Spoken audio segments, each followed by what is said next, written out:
Hi! Do you want to know how to practice your English even when you have no time? This is Susan Broder from Speak Languages and Travel the World, here to help you improve your English with minimum effort and maximum benefit. We all live really busy lives, and many people say, oh, I don't have time to learn a language, I don't have time to do exercise. And then I look around and I see so many people with really busy lives managing to squeeze in even their language learning, even their exercise. So the first thing and the most important thing is to decide what your priorities are. Do you really want to learn a language because you need it, or do you want to learn it just for pleasure? Presuming that it's something very important to you, especially if you're learning English, which is one of the most important languages for traveling and business, it's important to squeeze in time, and so learning English should be one of your priorities. So what is the method that most people use even when they're really busy? In reality, it's to make it a habit. Do you think about not having time to brush your teeth before you go to bed when you get up in the morning? It's just a habit. You do it, you don't think about it. And I experimented this myself. I needed to do more exercise. I realized it was very important. It was one of my priorities for my well-being, for my health.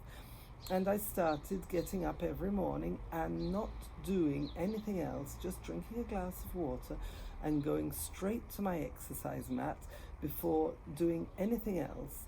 And I would sometimes be still half asleep whilst doing these exercises, but I would get my 30 minutes exercises in every morning.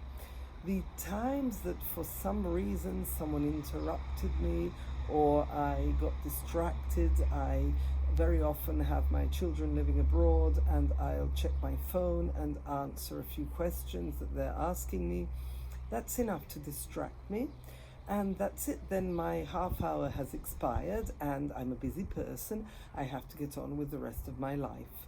Therefore, you have to allocate possibly the time as soon as you get up. It may mean that you need to get up 15 minutes earlier, but that way, whatever you've decided is important for you, you'll have put it in immediately. And that's something very important. I know many language learners, they will get up 15 minutes early. They will either read or repeat or look at their flashcards, but do something which is important for their language learning before their official day begins. And that way they've got it out of their way. It'll be something very important that they will not procrastinate. This is what I do with my exercise, and I recommend you do with your language learning. Make it a daily habit. First thing, when you wake up in the morning, spend 15 minutes doing what you repute to be important for your language learning. It can be reading, it can be listening, it can be writing, whatever you feel is most important in that moment. Then during the day, you should be taking advantage of any moments of what I call dead time to practice, for example, your speaking and your listening skills. Speaking comes after listening, so depending on what you're doing, for example, there may be a time when you want to practice speaking more, and speechling.com has some listening exercises which you can set up. I'll put the link in the description below so that it leaves a gap and you can repeat. This is very good for practicing your fluency, for example. This is something you can do in the car or whilst you're cooking or doing some boring chores. Listen to these random sentences and repeat them. It'll increase your fluency. Instead, for just listening, obviously there are podcasts and many other opportunities that will help you just listen and enjoy what you're listening to. It could be an audiobook as well. The important thing is that you're enjoying what you're listening to. Then I would recommend every evening before you go to bed, choosing 5 words, maybe that you've even heard during the day in your listening activities, choosing 5 words that you'd like to learn that are important for you. It's no point learning vocabulary that has no real meaning, so no systematic learning of vocabulary, but learning things, phrasal verbs, vocabulary, idioms that are pertinent and that will interest you to use in your everyday life. You will take this expression, these 2-3 words, and type them into PlayPhrase.me. PlayPhrase.me will then propose it in various video clips, and you can choose the 5 phrases that you like best. These 5 phrases give you a context in which to learn this vocabulary or this expression. And the next time you get up the next morning, or the next time you step into the shower, for example, you can repeat these sentences to yourself for the duration of your shower time or for the duration of the time you get dressed. It doesn't matter. It's got to be something that you're doing every day, always for about 5 minutes. The act of repeating these phrases or these words, these phrasal verbs, these idioms in context, if you repeat them and repeat them whilst you're getting dressed, whilst you're having a shower, it'll sediment them into your brain. And if you repeat 5 of these a day, by the end of the week you'll have practiced 35 expressions or new vocabulary words that I would definitely write down onto some form of flashcard, an electronic flashcard or a real flashcard, on paper, whatever is best for you, and revise them occasionally. But the fact of repeating them out loud is what is going to get them into your active vocabulary that you'll be able to then reproduce when you need them. But we mustn't underestimate the importance of repetition. Repetition is the only way of making sure that the language becomes part of your active vocabulary and that you can pronounce it well.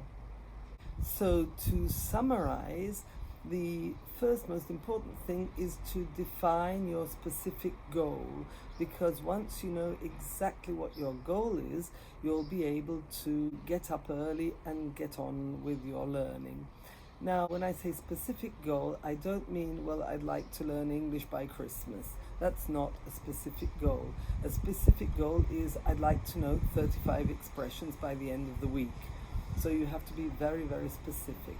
Or I want to take this particular exam by the end of the month or in 2 months' time. Those are specific goals, not just very general goals. If you set yourself specific goals like 35 words by the end of the week in context, you'll have this satisfaction at the end of the week of having learnt it, and you'll be motivated to get along and do some more practice the subsequent week. Of course, it's important to track your progress, so maybe once a week you could actually record these 35 expressions you've learned and see how many of these you can incorporate into a short 1 to 2 minute dialogue. You can record yourself a week later and see if you can improve on the minute and a half that you'd spoken the week earlier. This is a way to track your progress. And tracking your progress will give you a strong motivation to carry on the hard work. Make sure your goals fit your personality, so don't set unrealistic goals. If you're going on holiday in a few weeks' time, that should be your goal. Be able to communicate, booking a hotel, renting a car, ordering meals. That should be your specific goal for your next trip. Don't set yourself unrealistic goals. Always something which is pertinent to your realistic life. It is really important to set yourself a deadline, a time frame within which you're going to learn this language, because otherwise you'll start letting go and saying, oh well, I'm not in the mood this morning, I'll do it tomorrow. No, set yourself a time frame. I know people who decide that they want to learn a language every 2 years, and their time frame is by this time, in 2 years' time, I have to have reached a B2 level, for example, in the language I'm learning. Now, nobody's expecting you to set yourself such strict goals, but Do set yourself the goals within short time frames that will give you satisfaction and will motivate you to carry on. Please write in the comments below if you have any other websites, apps, or interesting resources that you can recommend. Please write what motivates you to carry on studying something which is difficult for you. Don't forget to subscribe if you haven't done so already. Hit the notification bell so you know when I upload my next video. I hope this information was useful for you. That's all for today. Bye!